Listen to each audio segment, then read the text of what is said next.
today, it is an absolute honor to introduce today's special guest. We have a player who has made an impressive mark on both on and off the basketball court. His time as a Cardinal has laid the foundation for his professional career that will take him all over this world playing the game of basketball, where he has proven time and time again that hard work and perseverance pays off. Today, we are joined by someone who I call a friend, a brother whose career and journey exemplifies passion, dedication, and relentlessness. The one and only G Nasty, aka George Goode. Yes, sir. Yes, Appreciate that. sir. Yes, sir. Love, man. Thank you so much for joining us today on Spilling the Veal. We got your host, Terrence Jennings, co-host Blake McCauley. And we gonna do it up, man. We're gonna do it up, man. How you doing? So I see that your coaching is all over social media right now. It's going crazy. Every time I swipe up, you're popping up on my timeline. So I kind of want you to get into that. Tell me about that. What's going on with your coaching? Well, I'm currently coaching at a high school here, Raymore Peculiar High School. This is my about to go into my second year. Um, this is going to be my fourth year as a head basketball coach. I also coach club basketball for Mocan Elite 14U EYBL Junior EYBL team. So just out here trying to give back. Yeah, for sure. Yeah, throughout your praying, did you know coaching would always be kind of your option after playing, or kind of when did coaching kind of come into your life? Man, coaching, it came after I think I was done playing. I actually got asked to train a couple kids, and I kind of enjoyed it. And then I was like, oh, I might want to do this like full time. And that's where it started at. Yeah. So kind of going back into your Louisville career, I know you were like top 75 coming into your class. You were recruited by like Marquette, I believe Kansas. What led you to the University of Louisville? It was just the whole environment, Coach Pitino especially, and then, the guys on my visit, and it just felt like the right place to be. It was comforting when I went on my visit there. Yeah. Who were some of the people that kind of showed you around campus when you were up there? So when I came, Andre McGee, Terrence Williams, who else was there? Brandon Jenkins was there, but he was hurt at the moment. But he was just a good guy, and I just liked his vibe. And then Jerry Smith as well. All those guys was all there. They was young, but they was there. They had an implicate piece on me coming to Louisville. So I appreciate them guys. Yeah, for sure. Hey, I want to tell a quick story. Just when I first met George. Hey, this is my dude right here. It's a lot of things I really noticed about him. He just had a lot of stuff. He just had stuff. He had just the newest phone, the newest shoes, the nicest car, and he just had, and he was really, I think he still is. I could tell he's very, very neat. I don't say neat freak. He's very, very organized. Because I thought I was clean, but when I met George, he took clean to a whole different level, man. I'm talking about organized. He had his shoes color coordinated, and he had a big box, like stacked boxes on boxes stacked on top of each other. And I was just like, man, hey, I want him to be my roommate. I gotta have my roommate, man. So I just love George. That was my road dog. We went get food together. We go to practice. I'm riding with George, and we just rolling. We shared. He's Midwest, but we still share the same like in music. Yeah. Just that was my dog, and I just appreciate him so much. But George, I wanted to ask you, just kind of playing for Louisville. How did it kind of shape your career on and off the court? Shoot, it was eye opening, I would say, because everybody on that team was always talented. Coach Pitino was tough. Like, it just made you, as a young man, it made you grow into a man.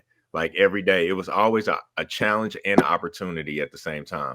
So it was never just like, oh, we just going to practice dilly-dallying. No, it was like, no, you got to be here. You got to be alert, wake, because you never know what's going to happen day to day. Like, somebody's always fighting for your position. Somebody's always working. you got to be the hardest working guy every time you step onto that floor, man. Every time you step into that building, to be honest.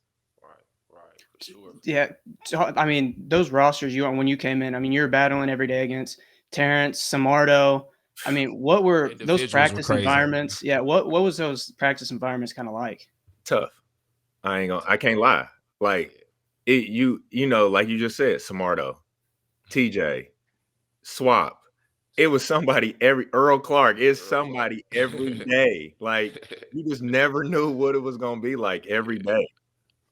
But I think it got us a lot. I think it got us better because if we'll battle it out so hard, but when it come time for the game and for us to compete, we're just so on point because it was we were always facing every different type of challenge, so nothing was new to us. That's why we went out there and we were able to be so successful because it's like, man, this my brother. I'm ready to take his head off. So Yeah. what you think I'm gonna do to somebody I don't know? And that's what it was. Yeah, Every day. sure.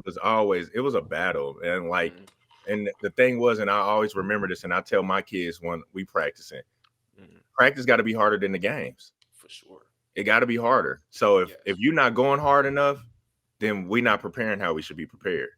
exactly. For sure. Yeah, yeah. TJ talked about like your attention to detail and obviously how Coach P shaped your career playing for UofL. Have you taken any you have any Pitinoisms that you kind of implement with your team? Everything almost. I mean, you know the clever things he used to say to me and TJ and all that stuff. Like he would say some slick stuff real quick, and you'd be like, you want to say something back, but then you realize like who you talking to, who you about to respond to.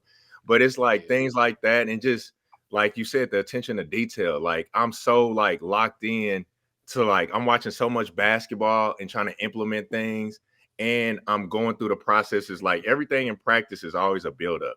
We just don't start like, oh, 5-on-5 and we going 1-on-1, 2-on-2, 3-on-3. We gonna build it up so you be prepared in every little situation of how this is supposed to go. Yeah, for sure. That's a great way to put that for sure. Yeah. But Is there any other coaches as well? Like obviously there was Coach Pitino. Was there any other assistant coaches that really you looked at throughout your career that helped Man, you a lot? Masiello, man, Coach Mass. Hey, TJ will tell you, he didn't mess around.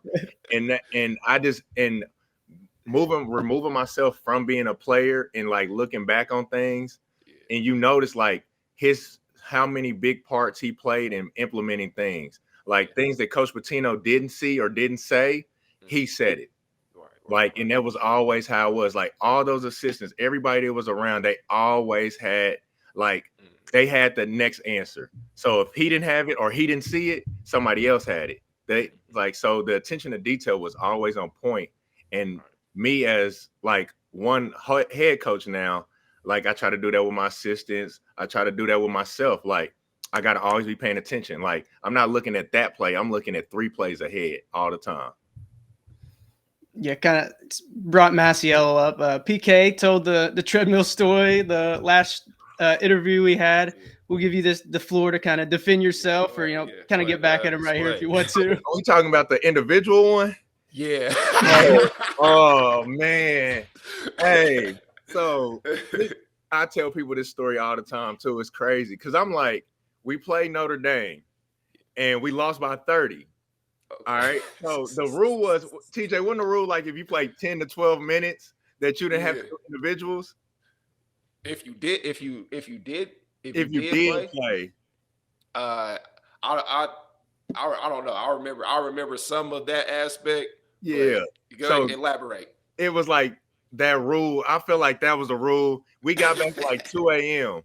So like I see what you said. Okay. me, TJ, and Swapshire, we had an individual at 9. We got back at 2. So I'm like, this is about to be crazy. So we lost by 30. So let's paint this picture. Yeah. We lost by 30. Coach Pitino's upstairs. All the other coaches is downstairs. Yeah. And we going through individuals. We like going through the motions. I'm like, we working on 5 hours of sleep. Like what you expect to be going on? Yeah, for sure. And I forgot we was doing some type of drill. And then they was like, George, go to the treadmill. I was like, all right. So I ran over to the treadmill. And then I'm on the treadmill. and Coach Mass is yelling at me, telling me we just lost by 30 on national TV, and I'm just like, I didn't play. My contribution was meant to nothing at that time.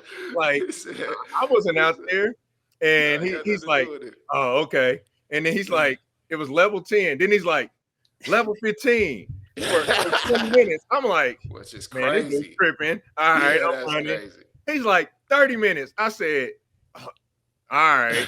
He said 40. I said, "All right, I'm out. I'm not doing this. I'm not doing 40 minutes on a treadmill, bro. I'm not doing this." It was something ridiculous. And I was like, at that point, I was like, man, I'm about to go back to the crib. Like, I can't do that. Like, no, who's gonna be on the treadmill for that high of a level for 40 minutes? Yeah, man, that's crazy. Yeah, they didn't show no remorse. Everybody had to hit the treadmill. If you were a coach, trainer, manager. Oh yeah.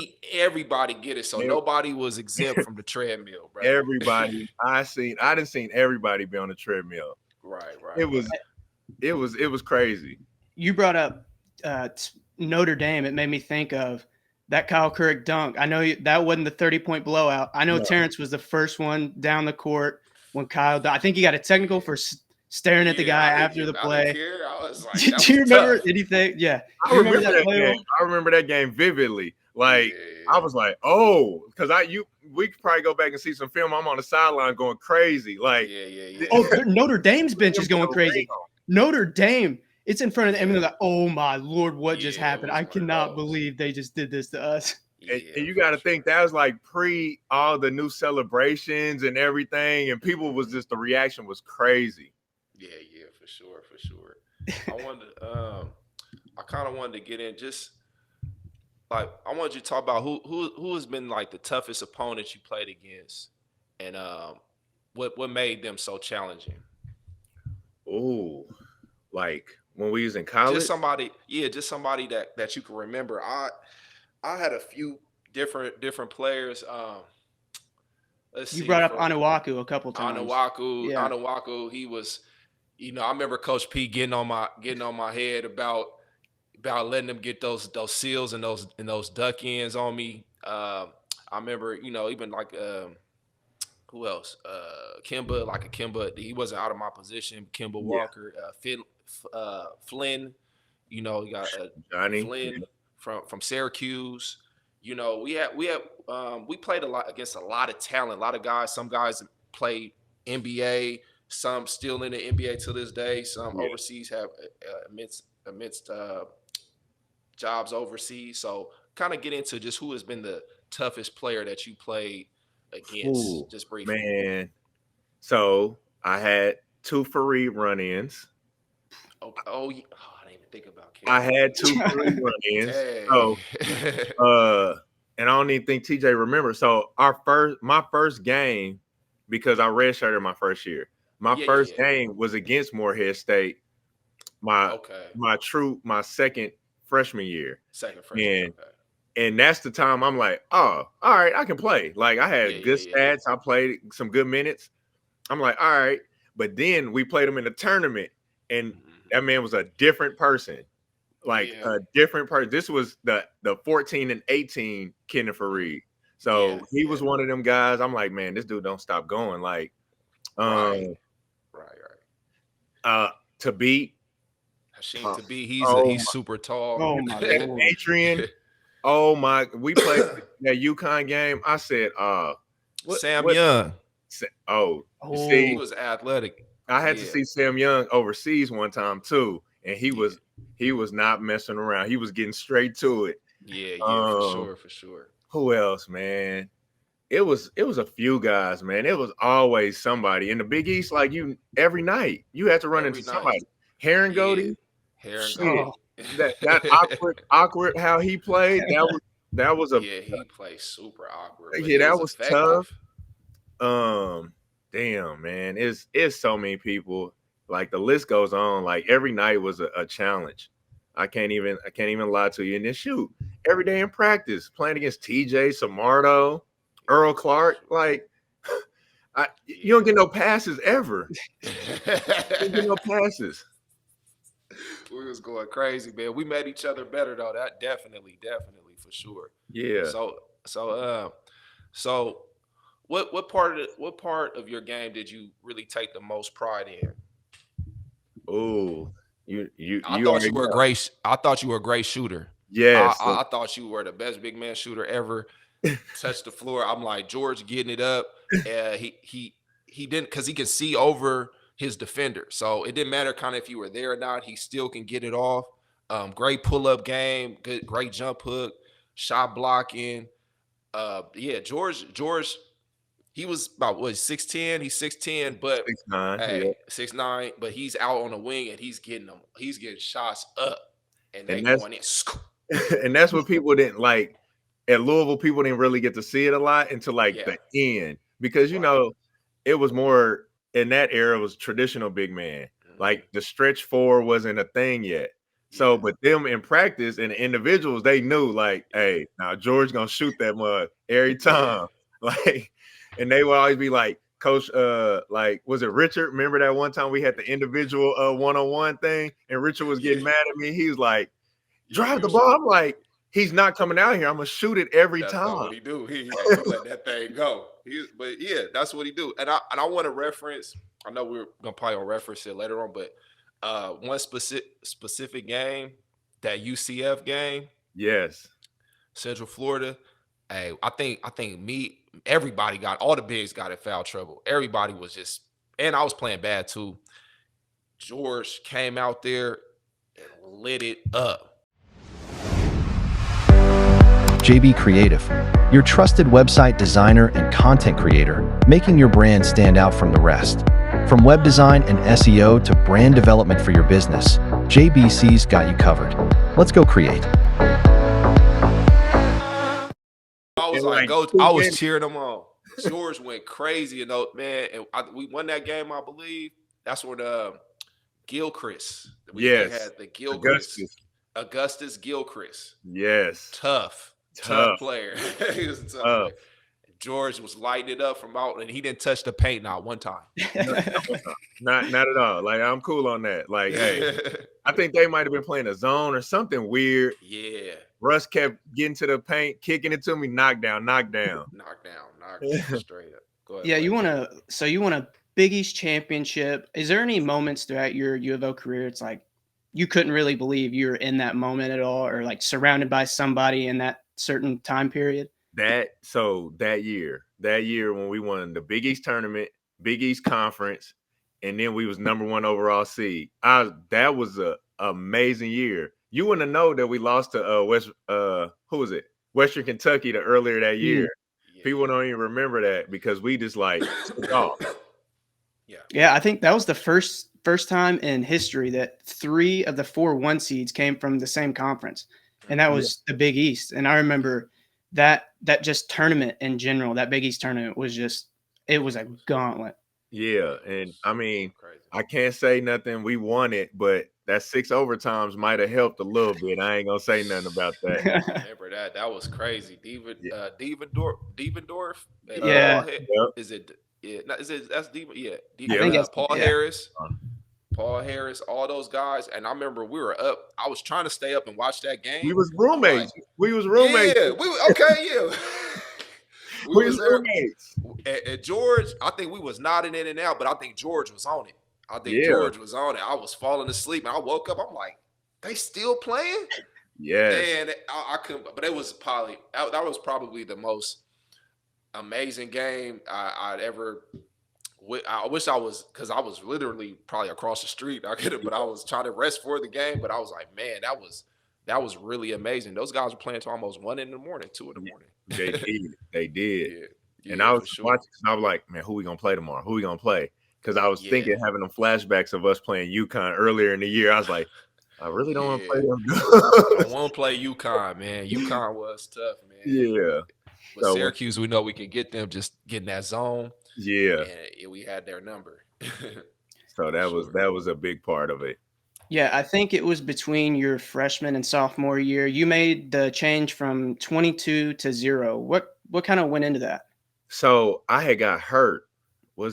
It was before we played Kentucky. I had got hurt. I had some like knee problems and stuff. And Or was it no? So the year, oh yeah, it was Kentucky. And then the following year. So I started a game against Western Carolina. And then the following practice, I try to go do the Kenyon Martin MJ two-hand block on Van Treese and came on my down on my knee wrong. So when I set out, I was like, man, I got to do something different. Like I got to change it up. So that's when I switched to zero. Yeah. Okay. They just I let like you this switch. Was there any problems with it? It's like, hey, coach, I want to be zero. It's like, okay. Yeah, that's tough. I mean, Yeah. it fit. You know, you got the good, all that. It just everything it lined up. So Yeah, it's good. It's good. I mess with it, dog. It's tough. Yeah. Yeah. Yeah. Go ahead, One thing that we kind of brushed over the beginning of getting into U of L, but one thing, it's not around at Louisville anymore. Something that the fans miss a lot. It's the Kentucky Derby Classic. I know you played in it. Terrence won the slam dunk championship. Do you remember anything from that experience? I know you had a lot of. That's when everybody was playing in there. I think the year before Beasley. Hey, there you go. There you go. Yeah. I think the year before you were there, Michael Beasley was there. That is Everybody went there. Do you remember anything from that experience? So Mike Beasley, Nolan Smith, they was all my year. Okay. So we was all there together. I'm trying to remember who was on my team because I had some big name guys on my team too. Dang, Anthony Randolph there, Austin Day, like it was so many people, like NBA players that was in that game my year. It was crazy. It was so crazy. Yeah, they put us up real nice, nice hotel. Yep. I just remember we were bouncing around doing, but playing here, dunk contests, 3-point contests, and I just remember running into a lot of guys that end up playing pro, going to high level colleges, and it was a great time, just to see the next upcoming guys that we're going to be playing that you're going to be playing against next year. Yancey Gates was in there with me. Oh, that's with you, yeah. So and then PK was on my team, so I had him. Yeah, so that was my introduction to him, and he was a killer. People don't understand, like he could just go. Yeah. Like and that's the thing, like with everybody at Louisville, like nobody got to really see everybody in their true fruition. Like it was some guys that like you were like, nah, like Swapshire had the bounce. He could play. Oh my gosh, it was people that could play. Like, but I mean, your opportunity comes when it comes, and people like seize their opportunities when they was there. Yeah, you brought up Swap. Is there anybody else in particular that sticks out as like you think was very underrated throughout your U of L career that never really got the shine that they deserved? Rakeem Buckles. Shoot. I mean, all the guys before me, I feel like they got they just dudes like Sos and Jerry and people like that. Shoot, Delk, Reggie Delk. Like people just didn't know. Like he could shoot lights out. He could jump out the gym. It just, you play behind Terrence Williams. It's kind of tough. I mean, anybody that came in that gym, they could play.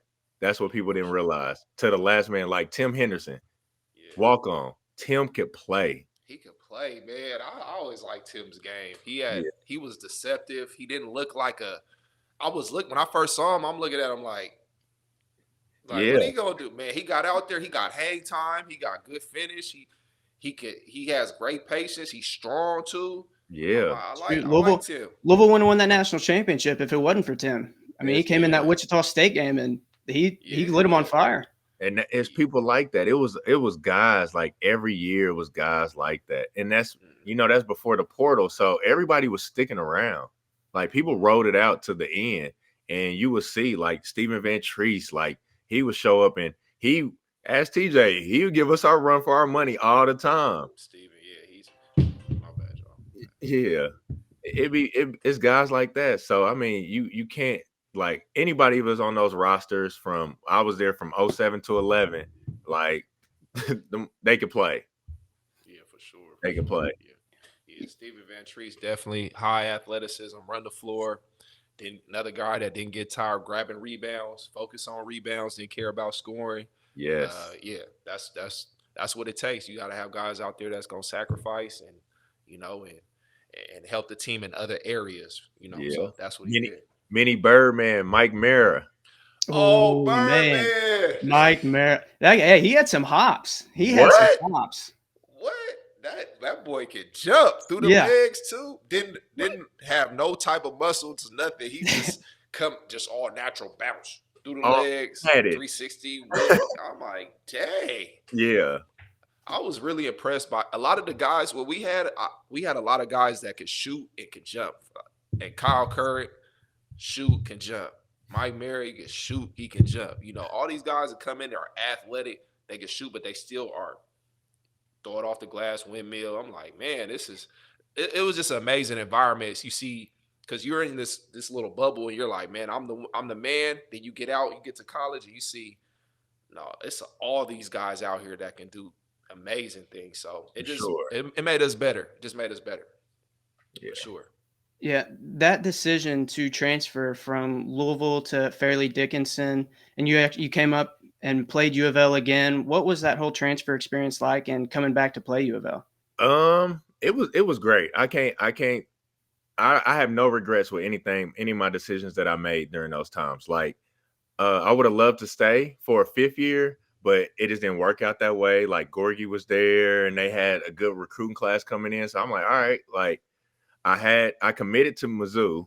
I was gonna go back to being local, but then I was like, let me go mid-major and see how this goes. See if I can just get all the reps. I just wanted to have as much reps as possible, and then I got the opportunity to play against Louisville, so I can't complain. Yeah, 39 minutes, 17 points, 12 rebounds. Do you remember anything? Just going up against your former teammates, any smack talk during the game? Anything between them?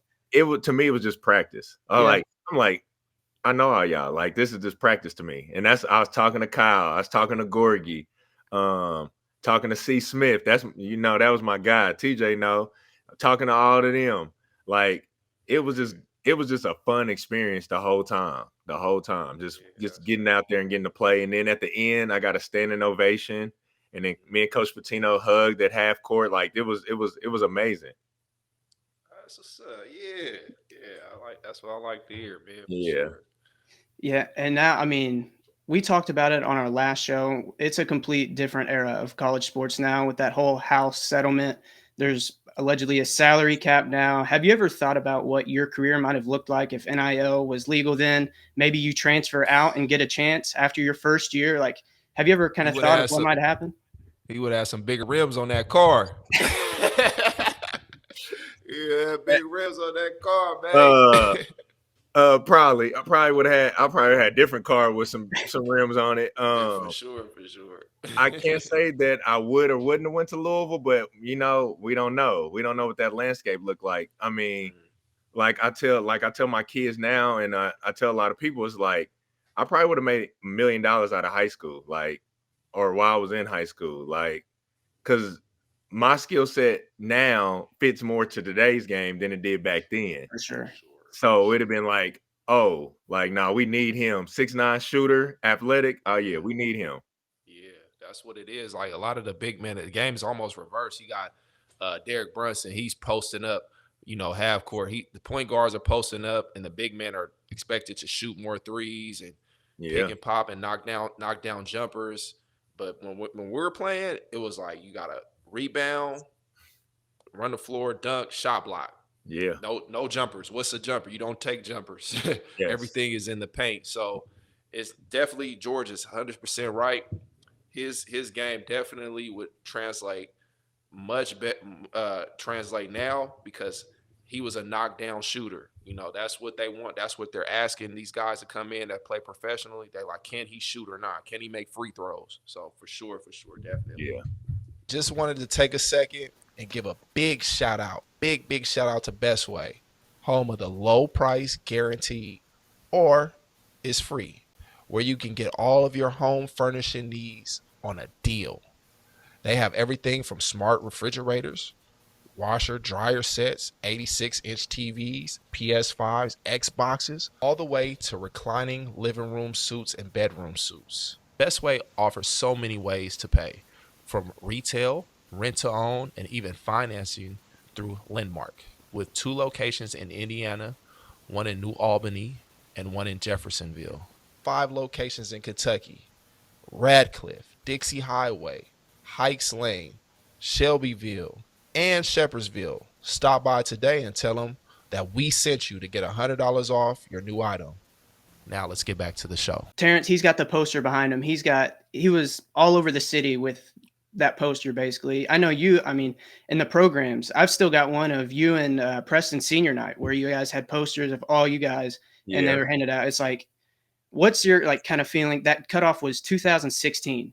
And it's like, obviously there's going to be a lot more lawsuits coming through. It's like, you guys deserve to get paid. Eventually, I think it's going to happen. Just like, have you looked at any of this house settlement at all? And kind of, what are your thoughts? No, I haven't. I mean, I'm engulfed in the game in a different way. Like, I just want to teach the kids. I want them to be able to reach those kind of goals. Like the just dues from when we was playing, it'll come. Like I'm sure it'll come when it comes. So it's not a pressing issue for me. It's more of like, man, can I get these kids to achieve the goals that they looking to do? Like, are y'all gonna be good enough to go play at a high major college, or even go to college in general? That's what I'm trying to like help do. So all the other stuff, like with the NIL and stuff, and I pay attention because I'm cognitive of it because I'm on the club, the circuit stuff. But at the same time, it's like, man, I want these kids to reach their max potential. So that's just my viewpoint on it at the moment, because all the numbers and logistics of that stuff, like that can go on forever, man. They can go on forever, and we can go back to, like, you got to think, like, we played with some guys that made it to the NBA that was everywhere in Louisville. Terrence Williams, Earl Clark, David Padgett, they was all over the place in Louisville. Like Sos, Jerry, all them people. So one thing I didn't realize, like I thought at least meal swipes would have been included in your guys' tuition. Terrence said you guys had a chef and you guys had to basically fend for yourself outside of, what was it, breakfast and dinner, basically? You had to get your own lunch. You had to basically fend for yourself. Just all these people now in college where they've kind of got it set up for them. It's like, do you remember that struggle as a college student? Man, I do, and it's like in a do and a don't. Like TJ said too at the beginning, like I was so organized. So my brain process was always like, okay, how we gonna do this? Like, hey, we know after practice, hey, we going to the mall, we going to Qdoba. Like we was always set up. Like I'm gonna always make sure that we was always set up like that. And I think that's just who I am. I never like paid attention to it until like my other teammates kind of like started talking about it. Like, damn, we should just get the money for this instead of them having a chef. And I'm like, man, they might be right. Then it wouldn't be so much of us coming out our pockets, or whatever little stipend that we did get, we hadn't spent it on food during lunchtime or after practice, because half the time we didn't want to eat what the chef was making. Like, it wasn't something that we wanted. If we would have probably thought about it better, like as adults, we would have took advantage of that and took all the food we could from that and just like kind of stacked that up, and then kind of stacked our bread at the same time. Yeah. We had to make an adjustment for the time that we were in. So we had to play the cards that we were dealt. Yes. At the time, everybody just happy to be at the University of Louisville. And then you tell me, I ain't never had a chef before. You telling me I got a chef? Oh, run that. That's cool. I got somebody cook for me. All right, it's good. So at the time, all I have to do is think about lunch. Before, I had to think about breakfast, lunch, and dinner. Yeah. So at that time, it was like, okay, and I got all this stuff. So you're not really thinking about, oh, I could get the money. I could just take the money. I could go get my own food, and maybe eat a little healthier. Maybe get some healthier food, man. Maybe not need all these cookies. That's true. Which the cookies was very good, though. I ain't gonna lie. The chocolate chip cookies were amazing. They had some stuff down there we used to be smashing. Like, man, burgers. Hey, so they had good stuff. Yeah. But now that you get you're older and you have more information, and you see like, oh, okay, maybe we could have had a little bit more, or maybe we could have had a lot of more, just based on what's going on. So as time goes on and more information develops, we'll see how it goes. But right now, we just gotta play the cards we dealt, man. Facts. And that's kind of what it is, monopolizing our opportunities that we had at that time. For sure. Yeah, definitely. Hopefully these guys take advantage of the opportunities that they have now. Yes. Whatever their money they are collecting, save your money, invest it, and just do the right things, because no telling how long it's gonna last. So like stack your cheese and shoot, just do the right thing. So, yeah, that's it. Yeah, I mean, they getting all this money. Like you gotta use it in the right way, man. Like Yeah, for sure. you can't just Yeah. be out there like TJ said, buying rims and cars and stuff. Yeah. I think BlackBerry, we had it. So yeah, George had to do his BlackBerry. Hey, Yeah, man, George was killing it, man. He used to have. Hey, so you still got all them kicks? of course, Oh, I know you of course, do. of course. What's most Sure. prized possession? What do you think's your most prized possession? Sneakers. Yeah. Yeah. Ooh, that's a tough one. I got so many shoes. You Like, had the sneakers from 10, like I seen your shoes, they were already kind of like not old, but you had them for a few years. You yeah, just could keep collecting them. Yeah, so you don't throw away kicks. nah, I don't. I don't get rid of too much stuff. Like that's the thing. Like people always talk about like, and I use that now as like to be relatable with the kids. Like, Yeah. man, yeah, I got those. Like, oh yeah, I might pull these out. Like, yeah, you just never know what I might wear from day to day. Like I always, when I coach, I make it a thing. Like I'm gonna wear a different pair of sneakers each game I coach, Okay. and I don't repeat. Like that's what it is. It's like you're gonna see something different every game. That's tough. Yeah. Is there anything from like the coaching perspective? Obviously, there's the on the court thing, and you've talked about relating with your players. Is there anything else in particular you think is like super, super important? Being having an understanding. Like times is different. Like if you're not able to adjust with the times, then you're not gonna be able to stay in this game very long. Like if I was like Coach Pitino, this hard nose, I don't think I would last that long with the kids' mentalities today. So I have to Right. adjust to cater to kind of how they are, but still be tough and to get the results that we looking for. All right. So they want results from me and I want results from them. So it's like how we got to buy into each other to be able to do that. And it's like building that relationship with the boys in any way, shape, or form. If it's like, oh, shooting the shits about shoes one day or whatever it may be, or telling them about my college experiences, or telling them about like this podcast right now, like it's being able to talk to them and be relatable as possible. Yeah, for sure. All right, we'll get one more question in before we head out. I know the people love a good treadmill story. PK kind of got a couple. Is there any throughout your Louisville career that stick out in particular? What? Okay. Let me tell you, treadmill, I did more than a treadmill before. I don't know if TJ remember. Open practice where they had the media in there. So I got sent to the treadmill for something I did in practice. Okay, cool. Yeah. I'm like, all right, cool. I go, did it, came back. He sent me to the treadmill again. All right, cool. Then he sent me to the track down the street. Oh, I do remember. I had to, I me do and Coach remember that. G Coach G. ran all the way down to the track. I did a lap around the track, came back and got in practice for a little bit. I did something else. I was about to go back to the track again. And one of the managers was about to give me a hoodie. I was like, no, I'm good. I just ran out here. He's like, take the hoodie. Now, matter of fact, go home. He kicked me out. Kicked me out of practice. I was like, Yeah, hey, yeah, Coach P, he got a little treadmill trigger happy, man. And I felt like I'm like, I can't be making this many mistakes. And it was only me. And after the fact, like I talked to Dave Padgett, and he was like, you're a freshman and the media's here. He had to make an example out of somebody. Yeah, I was like, damn, it had to be me. Crazy. I had a real close friend. He went on a visit. I think it was the year after they won. It might have been the national championship year, but he said the one thing he said he was sending Van Treese through hell. He's everything. He would send him to the track. He's like, if he's treating Van Treese like this, he was a big white dude as well, redhead. He's like, I can't last year. I can't do this. That was the one thing he noticed throughout there. He try to break you, like literally try to break you, and that's the thing. Like you have to be strong mentally. Like I don't think that he can do that today, and I don't know what he does at St. John's now. I would love to see it, but I don't think he's doing that to people. Yeah, They said he calmed down a lot. He's of course getting a little older now, so Yeah, they said he's relaxed a lot. I don't think he's able to be screaming and doing all that stuff, but he that makes still sense. has the mind. I'm pretty sure he still has the slick remarks and the mind games. Yeah, So he might not be able to raise his voice that much and go crazy, but he'll still say stuff, and he still has those.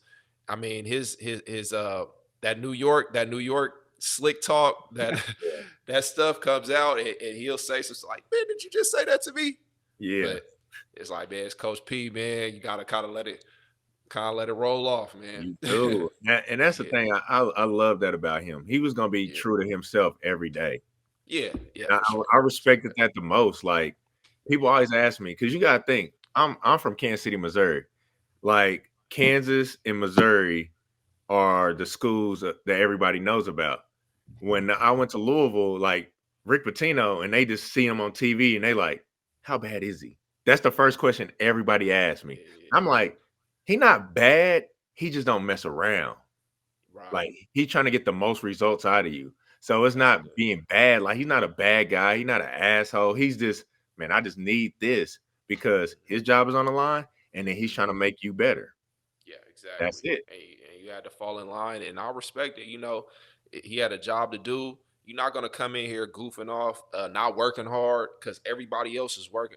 He's gonna hold everybody accountable, but not he's gonna hold himself accountable. He's gonna hold his son Richard accountable. He's gonna hold the assistant coaches, everybody. If somebody is messing up, he's gonna hold them accountable so that we're all on the same page because we're coming to a winning Yes. program. And we all love to Yeah. win. And So that's I the rock thing. with it. So, and like TJ, to piggyback on what he said, like he held Walter McCarty, a NBA player that was on the coaching staff, accountable.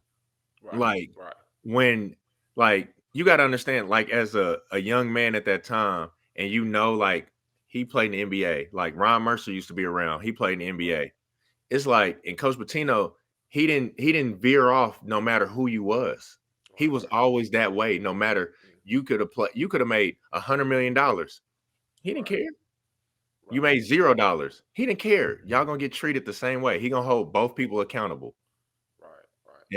And that's one thing I always respected about him. He didn't care about none of that. He wanted the results. Like he wanted the best out of everybody in any way, shape, or form. So, and that's why I think people that come in contact with him for the most part are always successful. Exactly. Yep. Yep. For Yeah, sure. For sure. if you haven't been able to catch it's on YouTube now. Vice TV did like a documentary on St. John's this past season, and they followed Rick Oh, yeah. Pitino. They were in the locker room, and they filmed as much as they possibly could without getting kicked out. Yeah. But I mean, it was a great look at like kind of his coaching style and what he's doing right now. I think it's called Red Storm Rising. Oh yeah, There's you like gotta 6 watch. I episodes, watch but all that. I'm a coach. I gotta tune into everything. I need it's a great watch. It's a great watch. You talk about. I'm going to say he tested your guys' manhood quite a bit in the locker. He tests some people's manhood in there for sure. Yeah. and then taught us life lessons at the same time. For sure. He taught us life lessons that Definitely. like TJ gonna remember this. I don't know how much time we got, but TJ gonna remember this. Remember the golden goose one? You're killing the golden goose. Oh. Remember that? He Yeah. said he wrote it on the board in the film room, and we like, what the hell? Like, what does that mean? Like, and we don't know. He asked everybody, and then we had Rose Scholar, Will. What's Will's last name? Dang, Will Scott. Will Scott. Yeah. Yeah. He asked Will, what's this mean? And Will came up with some intricate answer, but it was wrong. He's like, I'm the golden goose. You guys are killing the golden goose. I said, oh shit. Like, this is different. Oh man. Yeah. That's crazy. It's funny. It's like you feel like geez, this guy's full of himself, but then it's like he's proven. So he's all right. He technically he's right. He is Yeah. the golden goose. He So is. it's He like is. you be like, man, what you think? But then you look at it like, okay, you are the gold. All right, I got you. So And basically, use him as a vessel. Yeah, like every opportunity, like everything he's done as a coach, he Mhm. proved that he's the golden goose. Right, for sure, for sure. Like He has everywhere he's winning, been at. winning, yeah. Win. And we were winning too. We were winning too. We was. And so that's why I was like, especially my freshman year after all those hard practices, and then we got to that first game, and I seen how much better we were and just how much more in shape we were, how much more stronger we were than everybody. All that stuff made more sense. I said, okay, this is a reason why we are doing this. It's a reason why I got to do these weights and individuals, and Coach G putting stuff on my back, making me do 1,000 push-ups. I just talked to somebody about that this morning. So I had weights with my high school team this morning, and I told them about them power plate push-ups. Like, bro, you wouldn't last. People wouldn't last doing that. 100 push-ups with a 100-pound bag on your back. You're not living through that. Yeah, some would call it abuse. Yeah, probably. You probably can get away with that now, but yeah. Yeah, but it paid off, man, and it built character, and it built a bond, because the thing was, we weren't doing it alone. You know, you look next to the left of you, got your brother over there going through the same stuff. You look to the right, we're all going through it. So we're all getting better, and we're motivating each other. So, hey, man, I love every aspect about every pain, every up, down. Anyway, I brace it all, and I wouldn't change it for the world. Man, what that shaped me of who I am today. I tell people that every day. Like, that's why I say I live with no regrets of going to Louisville. Like, it didn't turn out. Yeah, I didn't turn into some NBA star, but it grew me as a man, and I wouldn't take that from anything. Yeah, you're doing awesome right now with coaching. So what do you have going on next, just as far as you got any upcoming tournaments or what's going on? League. So right now I'm in my high school season, so we doing high school stuff right now, but next month I'm back to it with my club team. Unfortunately, we didn't make it to Peace Jam this year, so no Peace Jam, but we're gonna keep grinding, man. I got to get these boys right. So you got to understand, like, you miss an opportunity. Why did we miss that opportunity? Let's get better. So it's one of those kind of experiences. Do you hope to get into college coaching sometime in the near future, or do you think high school is up your lane? I honestly couldn't answer that one. Like, and people ask me that a lot too. Like, I love high school. I love being a head coach. Let me say that.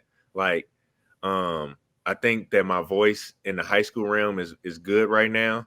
Eventually, one day, it might be ready for college or something like that. But I like where I'm at right now, so I can continue to grow. Like, I want to sharpen myself as well. I don't want to put myself in a situation when I'm not ready for. Sure. I'm saying everything, and I like everything you're doing out there, George. Thank you so much for coming on the show today. And we didn't get into everything, but we'll definitely want to have you come back on at a later date, get into some more of those old stories, so it's catching up. But good luck this season, and thank you so much for coming on the show. I appreciate you guys having me, man. I appreciate it so much. Appreciate you. Everybody, where can they find you on social media? The Wavy Coach. That's my Instagram handle. The Wavy Coach. Good. There you go. All right. Follow that, man. All right. That'll do it for today. Appreciate you joining us. Yes, sir. Appreciate you, George. Have a good All day, right, man. Appreciate you, bro. Yep.